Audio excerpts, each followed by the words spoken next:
आज सुबह 11 बजे सर्वदलीय बैठक होगी। विधानसभा सत्र से पहले इस सर्वदलीय बैठक का आयोजन किया गया है। सीएम योगी भी इसमें शामिल होंगे और 17 अगस्त से विधानसभा का मानसून सत्र शुरू होने जा रहा है। कोविड प्रोटोकॉल के साथ शांतिपूर्ण सत्र चलाने पर चर्चा होगी। सर्वदलीय बैठक के बाद शाम को सुरक्षा को लेकर भी चर्चा होगी और सत्र के दौरान अनुपूरक बजट भी पास कराया जाएगा। तो आज सुबह 11 बजे इसीलिए एक सर्वदलीय बैठक हो रही है ताकि एजेंडा तय हो सके इस मानसून सत्र का। अनुपूरक बजट कब लाया जाए, किस तरीके से लाया जाए, किन विषयों पर चर्चा हो, इसमें सभी दलों के नेता आपस में बैठकर तय करेंगे। ये कस्टमरी है, रवायती है, ये होता रहा है। लखनऊ चलते हैं शैलेश अरोड़ा के पास। शैलेश साहब, जब भी कोई सत्र शुरू होता है, सर्वदलीय बैठक होती है, उसमें सभी दलों के नेता उपस्थित रहते हैं, सरकार के प्रतिनिधि उपस्थित रहते हैं, विधानसभा अध्यक्ष रहते हैं और एक एजेंडा तय हो जाता है कि इस सत्र में किस दिन क्या, किस विषय पर चर्चा होगी और मोटे तौर पर क्या होगा। तो जाहिर सी बात है आज भी वही होगा। कौन कौन से बड़े नेता इस बैठक के लिए पहुंच रहे हैं आज 11 बजे सुबह? देखिए, जो विधानसभा अध्यक्ष हृदय नारायण दीक्षित वो इस बैठक की अध्यक्षता करेंगे और उनके साथ में मौजूद रहेंगे मुख्यमंत्री योगी आदित्यनाथ, जो कि भाजपा सरकार से अगर बात करें तो इस सरकार के यहाँ के नेता हैं सदन के। इसके बाद अगर बात करें तो देखिए संसदीय कार्य मंत्री सुरेश खन्ना उस बैठक में मौजूद रहेंगे।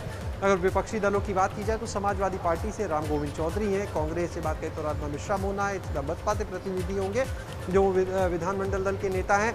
सुभाषुप की अगर बात करें तो ओम प्रकाश राजभर इस बैठक में मौजूद रहेंगे। तो इस तरह से सभी दलों के जो सदन के नेता हैं उनको इस बैठक में बुलाया जाता है। और देखिए, एजेंडा सबके पास पहले ही पहुंच चुका है कि किस दिन क्या क्या होना है, ये सबको मालूम है। लेकिन इस बैठक का जो मुख्य मकसद है वो ये कि सदन की कार्रवाई बिना किसी दिक्कत के चलती रहे, सब लोग उसमें बहस करें।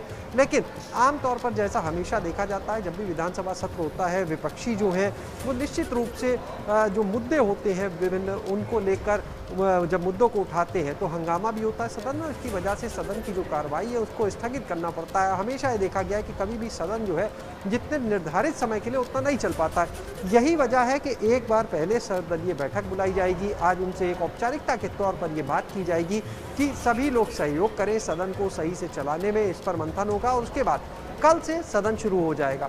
जो कल का पहला दिन देखिए रखा गया है 17 तारीख, उसमें पहले दिन जो है जो शोक संदेश होते हैं वो आएंगे और बाकी चीज़ों की जानकारी उसके बाद कल का सदन स्थगित हो जाएगा।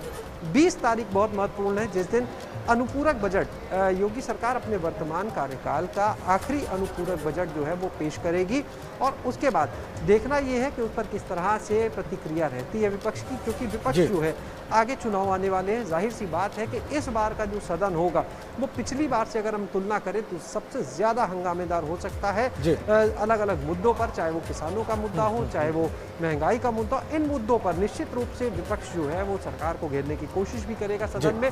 और ऐसे में देखना होगा किस तरह से और कब तक सदन चलता है। 24 तारीख की लास्ट और देखना यह भी होगा शैलेश कि आज जब सर्वदलीय बैठक होती है तो विपक्ष के नेता इन मुद्दों को किस तरीके से उठाए जाने की मांग करते हैं विधानसभा अध्यक्ष के सामने और सरकार के सामने, और क्या इन मुद्दों को उठाए जाने या इस पर चर्चा की सहमति बन पाती है पक्ष और विपक्ष के बीच में, ये देखना बहुत रोचक होगा। और संभवतः सुबह 11 बजे की बैठक में जो कुछ चर्चा होगी उसके बारे में अपने दर्शकों को आगे भी बताएंगे कि क्या तय हुआ या किन विषयों पर असहमति ही रही। बहुत बहुत धन्यवाद आपका शैलेश इन तमाम जानकारियों के लिए।